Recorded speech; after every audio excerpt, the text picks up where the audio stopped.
Bom dia, mais uma manhã com Deus, priorizando a palavra de Deus, e nesta manhã do dia 11 de janeiro, nós vamos meditar de Gênesis, do capítulo 33 ao capítulo 36, e que a paz do Senhor encha o teu coração nesta manhã. Capítulo 33, nós vamos ver a reconciliação de dois irmãos, isso mesmo, Jacó e Esaú. Você está lembrado que eles tiveram uma discussão onde Esaú ele ameaça o próprio irmão de morte e fugido. Na verdade, Jacó vai conhecer as suas esposas, casar, ter filhos e em determinado momento ele quer voltar para sua terra. E a maior preocupação dessa volta era o encontro com o irmão Esaú. Então Jacó levantou os olhos e ele viu Esaú se aproximando com seus 400 homens. Assim, ele dividiu os filhos entre Lia, Raquel e as duas servas, né? Então, ele colocou Lia, que eram os filhos mais velhos, na frente. Logo em seguida, ele coloca as duas servas com seus respectivos filhos, que também eram mais velhos. E, por fim, ele coloca a Raquel com os dois filhos mais novos, que era José e Benjamim, né? O mais novinho.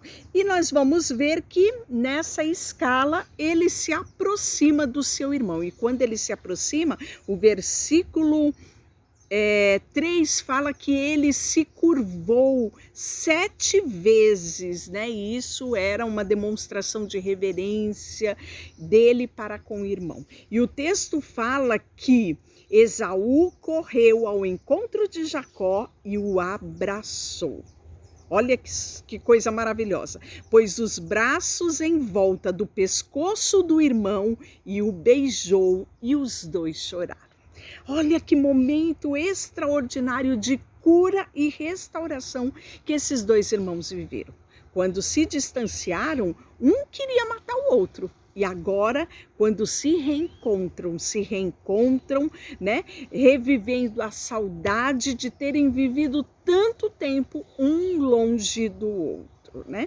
Nós sabemos que isso só pode ser obra do próprio Deus.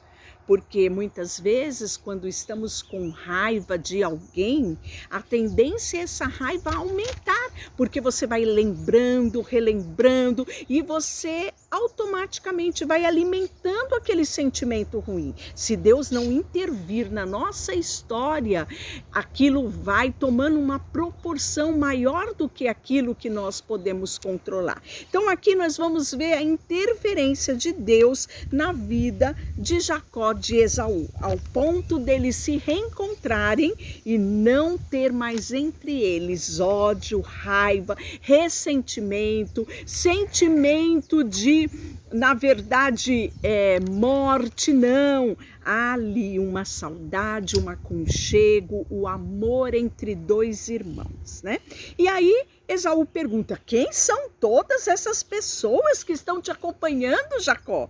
E Jacó responde: são os filhos que Deus, na sua bondade, concedeu ao seu servo, né? Que coisa maravilhosa. E aí ele vai apresentando, né? E aí Esaú pergunta: e aquele rebanho que está lá na frente, que se encontrou comigo? Jacó diz: são presentes meu para você, Esaú. Esaú: não, meu irmão, eu não preciso desses presentes. Deus também me abençoou. Eu tenho grande fartura, grande riqueza.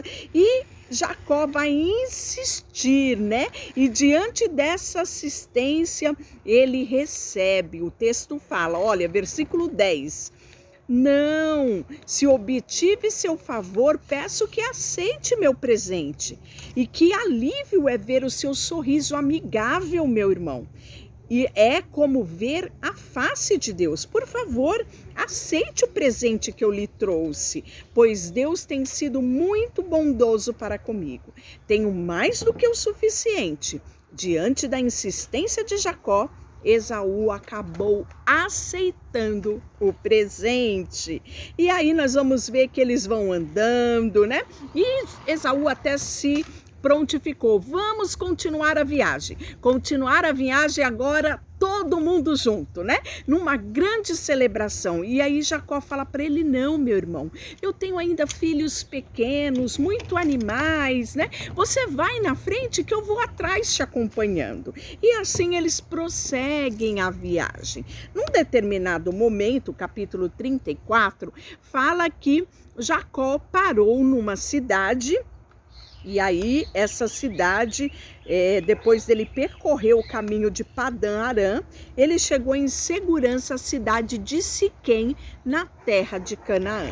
E ele acampou ali nos arredores. Jacó comprou da família de Amor, do pai de Siquém, um terreno onde estava acampado por 100 peças de prata.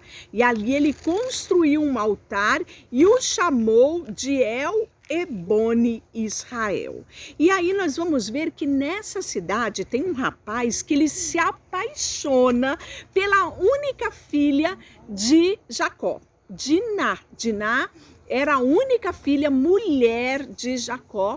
Ela foi concebida por Lia, a primeira esposa de Jacó. E aí nós vamos ver que Diná devia ser muito bonita, não é? E era muito paparicada, ela tinha 12 irmãos, né? Então, além do cuidado do seu pai, cuidado da sua mãe, ela tinha 12 irmãos, né? Que tinha todo o cuidado voltado para Diná. E esse rapaz, né?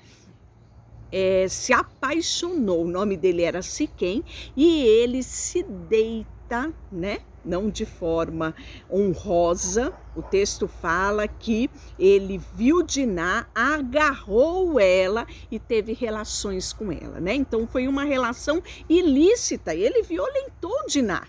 E com isso, os irmãos dela ficaram revoltados com aquela situação.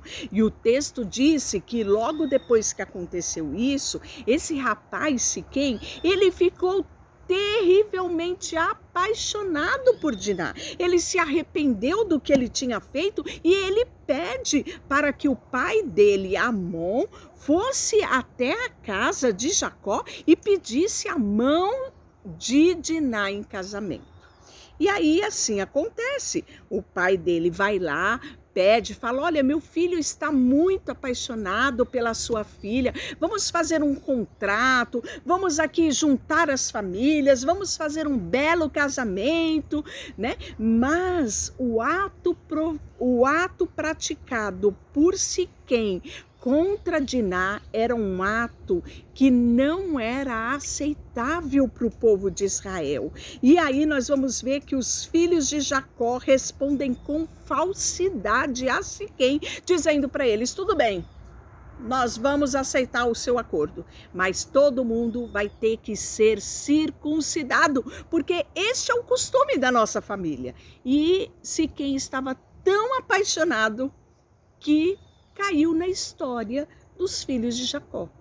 Ou seja, todos foram circuncidados. Eles eram homens ricos de posição e que tinham muita influência na cidade. Então o texto fala que eles reuniram, olha lá, versículo 24 do capítulo 34. Eles reuniram os membros do conselho da cidade, que concordaram com a proposta de Amor e Siquém.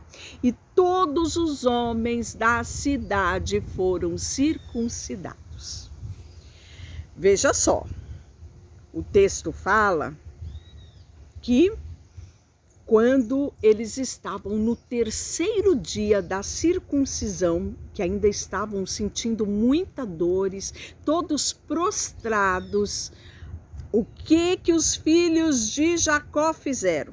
Saíram com suas espadas e mataram todos os homens daquela cidade. Isso mesmo, mataram os homens, saquearam as cidades, levaram os bens, jumentos, bois, né? Tudo que eles encontraram na cidade eles levaram. Levaram as crianças, as mulheres como prisioneira.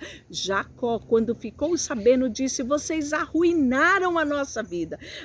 Consequentemente, não poderemos ficar aqui. E no capítulo 35, nós vamos ter o retorno de Jacó. Sabe aonde? Betel.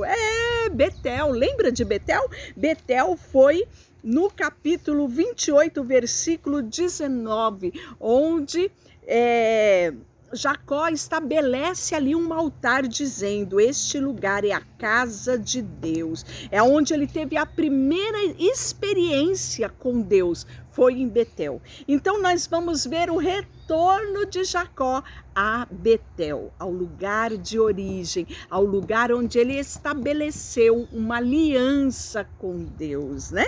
Que coisa interessante, isso é muito significativo. Quantas vezes perambulando por essa terra, tomamos decisões muitas vezes não agradáveis, passamos algumas dificuldades na vida e é necessário retornarmos a Betel, lugar de habitação de Deus, lugar onde obtemos direção, lugar onde obtemos tranquilidade, lugar onde somos assegurados da promessa de Deus. Foi isso que aconteceu com Jacó. E olha só o versículo 2. Jacó disse à sua família e a todos que estavam com ele: joguem fora todos os seus ídolos pagões, purifique-se, vistam roupas limpas e vamos a Betel, onde construirei um altar ao Deus que respondeu às minhas orações quando eu estava angustiado.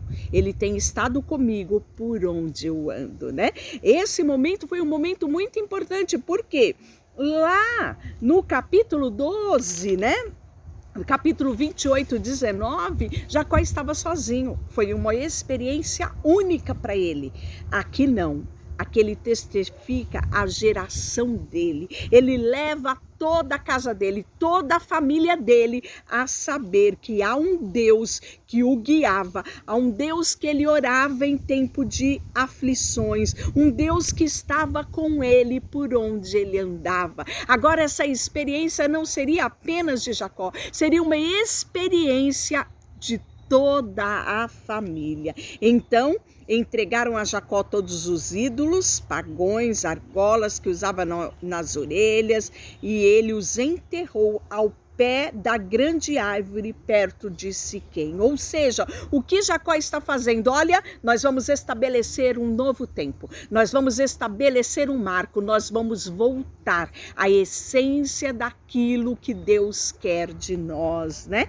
E aí, quando partiram, o terror de Deus se espalhou de tal forma entre os moradores da cidade próxima que ninguém atacou Jacó.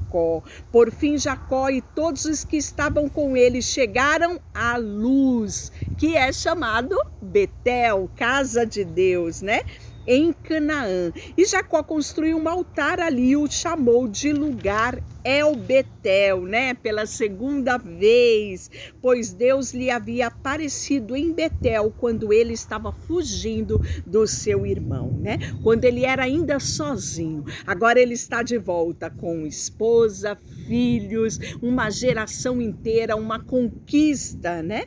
E agora que Jacó havia regressado de Padã Arã, Deus lhe apareceu outra vez em Betel e o abençoou. Olha que coisa extraordinária. É necessário muitas vezes na vida nós retornarmos a Betel, porque é ali onde nós estabelecemos marcos, é ali que nós relembramos da promessa, é ali que nós vemos quão poderoso é Deus e é ali que recebemos direção para prosseguir a nossa caminhada. E Deus apareceu outra vez em Betel e o abençoou.